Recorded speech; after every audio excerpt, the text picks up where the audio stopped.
দুয়ারে দীঘা বা দুয়ারে ঘাটালের ছবি আপনারা দেখেছেন। নোংরা জলের ঢেউয়ে গোটা কলকাতা ডুবে গিয়েছে।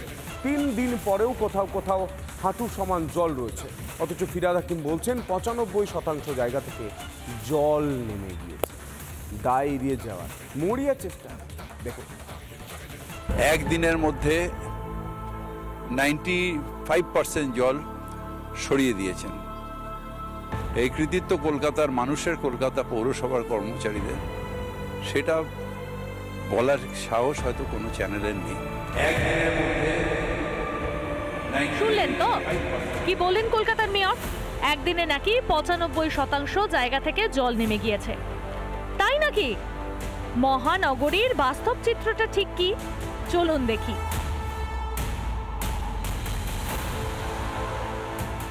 আমরা মেয়র সাহেবকেও কন্ট্যাক্ট করেছিলাম, কমিশনারকেও কন্ট্যাক্ট করেছিলাম।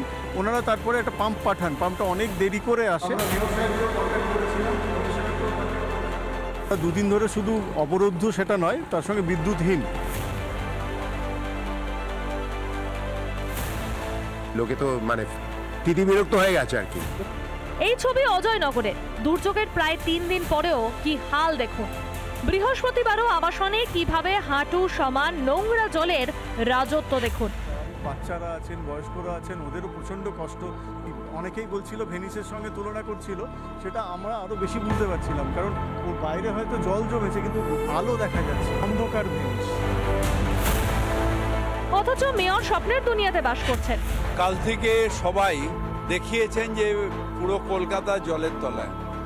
একদিনের মধ্যে 95% জল সরিয়ে দিয়েছে। আসলে আত্মতুষ্টিতে ভুগছেন মেয়র, না হলে ওভাবে কি কেউ নিজের ঢাক নিজে পেটাতে পারে নাকি? সায়েন্টিস্টদের এবং যারা এনভায়রনমেন্টালিস্ট, তাদের এটা সময় এসেছে যে নতুন করে ভাবা। পৌরসভা করলে হবে না। হ্যাঁ, ঠিকই শুনেছেন। কলকাতায় বিপর্যয় সামলাবেন প্রকৃতি প্রেমীরা।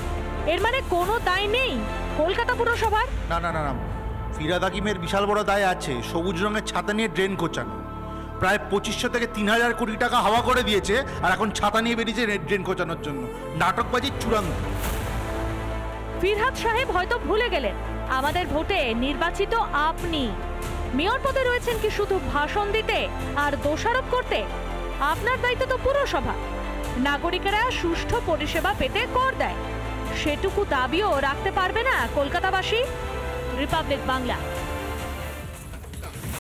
নানা ধরনের কন্টেন্ট দেখার জন্য লাইক করুন, শেয়ার করুন আমাদের ফেসবুক পেজ, সাবস্ক্রাইব করুন আমাদের ইউটিউব চ্যানেল।